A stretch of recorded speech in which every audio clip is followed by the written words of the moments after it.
എല്ലാവർക്കും എൻ്റെ നമസ്കാരം. ഓം ശ്രീ ഗുരുഭ്യോ നമ, ഓം ശ്രീ ഋഷിഭ്യോ നമ, ഓം ശ്രീ പരമഋഷിഭ്യോ നമ, ഓം ശ്രീ പരാശക്തിയൈ നമ. ഋഗ്വേദം 1-ാം അധ്യായത്തിൽ 126-ാമത്തെ മന്ത്രമാണ് ഇവിടെ പറയാൻ വേണ്ടി പോകുന്നത്. അഗ്നേ സുഗതമേരഥേ ദേവാൻ ഈളിത ആവഹ അസിഹോതാമനുർഹിത. അന്വയം. ഇട് ശബ്ദാതിഥേ ഹേ അഗ്നേ ഈളിത സുഗതമേ രഥേ ദേവാൻ ആവഹ മനുഹിത ഹോതാ അസി. ഈളിത സ്തുത്യനായിട്ട്, സ്തുതിക്കപ്പെട്ടവനായിട്ട് എന്നർത്ഥം.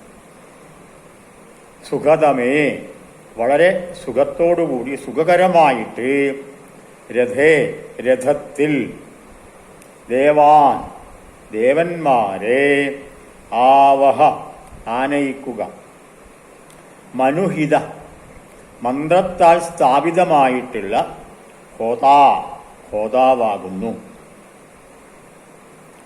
അർത്ഥം: ഇട് എന്ന ശബ്ദത്താൽ അറിയപ്പെടുന്നവനും ആയിട്ടുള്ള അഗ്നിദേവൻ.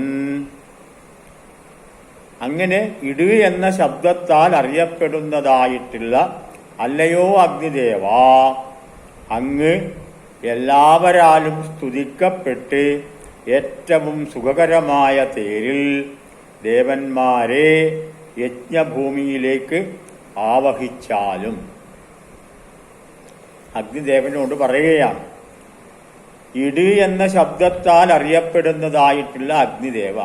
അഗ്നി ജ്വലിക്കുമ്പോൾ ഉണ്ടാകുന്ന ശബ്ദമാണ് ഇട് എന്ന ശബ്ദം.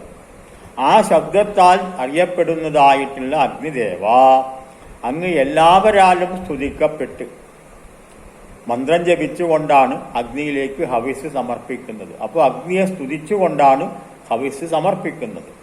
അങ്ങനെ സ്തുതിക്കപ്പെട്ട് സുഖകരമായ തേരിൽ ദേവന്മാരെ യജ്ഞഭൂമിയിലേക്ക് ആവഹിച്ചാൽ, അല്ലയോ അഗ്നിദേവ, അങ്ങ് ദേവന്മാരെ ഈ യജ്ഞഭൂമിയിലേക്ക് ആവഹിച്ചാലും. എങ്ങനെ? സുഖകരമായിട്ടുള്ള തേരിൽ അവരെ ഈ ഭൂമിയിലേക്ക്, ഈ വേദിയിലേക്ക് ആവഹിച്ചാലും. മന്ത്രത്താൽ പ്രതിഷ്ഠിതനായ അഗ്നി ദേവന്മാരെ ആഹ്വാനം ചെയ്യുന്നവനാണ്.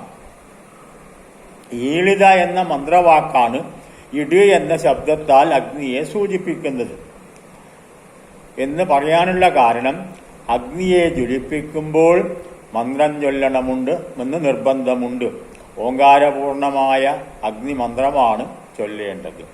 അഗ്നിയെ ജ്വലിപ്പിക്കുമ്പോൾ മന്ത്രം ജപിക്കേണ്ടതായിട്ടുണ്ട് എന്നർത്ഥം. അഗ്നിയെ മന്ത്രം ജപിച്ചുകൊണ്ടാണ് അഗ്നിയെ ജ്വലിപ്പിക്കേണ്ടത്.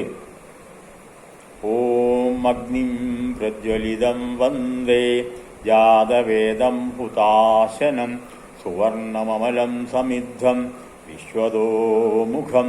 ഇതാണ് ആ മന്ത്രം. ഈ രംഗം ഇവിടെ അവസാനിക്കുന്നു. വീണ്ടും കാണാം. നമസ്കാരം.